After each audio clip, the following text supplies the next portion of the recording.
আর্থিক খাতে সংস্কার ও তারল্য সংকট দূর করতে পাশে থাকবে বিশ্বব্যাংক, প্রদান করবে বাজেট সহায়তাও। অর্থ উপদেষ্টা ডক্টর সালেউদ্দিন আহমেদ এমন তথ্য জানিয়েছেন। সকালে বিশ্বব্যাংকের দক্ষিণ এশিয়ার আঞ্চলিক পরিচালক ম্যাথিউ এর নেতৃত্বাধীন একটি প্রতিনিধি দল অর্থ উপদেষ্টার সাথে বৈঠক করেন। এরপর উপদেষ্টা জানান, বিশ্বব্যাংকের সাথে ইতিবাচক আলোচনা হয়েছে। ঋণ প্রদানে যাতে বাস্তবায়নযোগ্য শর্ত দেয়া হয় সে বিষয়ে আহ্বান জানিয়েছেন উপদেষ্টা।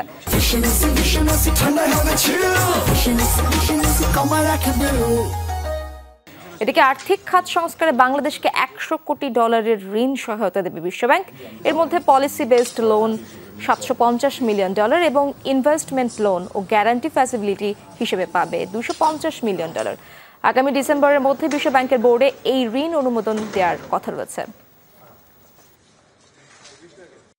এই বছরে একটা বাজেট সহায়তা আমরা আবার আগামী ইসের বাজেটে এক্সপেক্ট করছি, সেটা ফাইনালাইজ হবে। আমাদের অলরেডি কত কি প্রজেক্ট হবে না হবে সেটা আমরা ওদেরকে দেবো। আমাদের যে সংস্কারের জন্য বা অর্থনৈতিক উন্নয়নের যে সমস্ত জিনিস বাস্তবায়নযোগ্য হয় সেই কতগুলো অ্যাকশন আমাদেরকে দেবে।